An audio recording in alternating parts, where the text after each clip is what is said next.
और जैसे जैसे दुल्हा वचन होने के कारण और दुल्हन वचन को सुनने वाली होने के कारण वे एक दूसरे के साथ एक होते हैं, जो एक विवाह के नाई एक होते हैं। वे एक विवाह के लिए तैयार हो रहे हैं, वे एक बन जाते हैं। वचन आप बन जाता है, आप वचन बन जाते हैं। एक शादीशुदा जोड़े के नाई, when जब आप किसी से शादी करने के लिए जा रहे हैं, इससे पहले शादी हो, अगर वो कह दे कि मुझे तुम्हारी ये आदतें पसंद नहीं, तो आप उससे इतना प्रेम करते हैं कि आप उन चीजों को छोड़ते हैं। एक दूसरे के लिए नहीं, मुझे ऐसा पसंद नहीं है, ये ऐसा पहनना पसंद नहीं, ऐसा खड़े होना पसंद नहीं, ये देखना पसंद नहीं, तो वो चीजें छोड़ी जाती है, क्योंकि पति के साथ एक होना होता है। आमीन। और अब्राहम कह रहा है दुल्हन और वचन ऐसे ही एक हो रहे हैं जैसे ही शादी हो। और हम वचन के साथ एक कैसे होते हैं? जो भी आप सुन रहे हैं यहाँ पे, और जब आप लागू करना शुरू कर देते हैं, ये आप एक हो रहे हैं। और जब ये अप्लाई नहीं करते, लागू नहीं करते, आपके लिए आप जहां थे वही हैं, और वचन जहां से निकला वही है। और ये संपूर्ण शादी नहीं है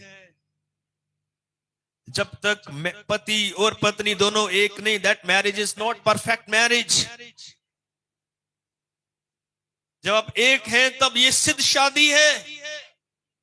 ऐसा होना चाहिए कि पत्नी जो चाहे पति उसे दे, और फिर पति जो मांगे पत्नी उस संपूर्ण हर एक बात की आज्ञाकारी करे। यही रिलेशन है।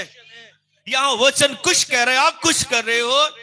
आमीन। आप कुछ कर रहे हो, पति को पसंद नहीं है, पति कुछ बोल रहे हो, आप सुनने के लिए तैयार नहीं है।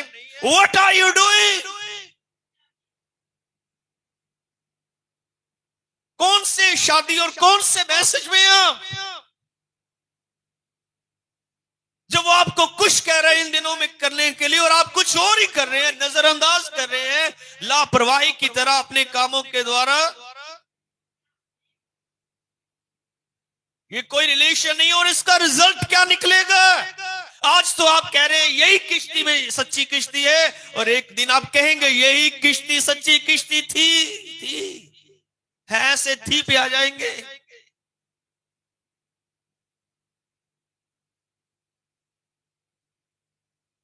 अगर वचन के साथ एक बनना है तो इतना आमीन बोलो इस वचन को। जैसे नबी ने कहा कि आप पॉजिटिव बोलो, मतलब ये कहो कि हाँ मैं चंगा हूं चंगा हूं चंगा हूं। उसने उन गवाहियों में कहा, उसने कहा एक दिन बंदा उस लेवल में चला जाता है, और ये आप यही से शुरू करो, मैं मान रही हूं, मैं ऐसा करूंगी करूंगा करूंगी करूंगा करूंगी करूंगा, और एक दिन आप पूरा सक्षम हो जाएंगे उन चीजों को करने के लिए। और अगर आपके मैं नहीं सुनूंगा, मैं नहीं सुनती, मैं नहीं मानती, तो ये भी ज्यादा देर नहीं चलेगा, आप वहां उस हद तक पहुंच जाएंगे जहां फिर वो भी कह देगा जहां मैं भी नहीं मानता और मैं भी नहीं सुनता। अगर आज तेरे लिए वचन से ज्यादा मोबाइल इंपॉर्टेंट है, तो एक दिन तुझे मैं दिखाऊंगा कि मेरे लिए क्या इंपॉर्टेंट है।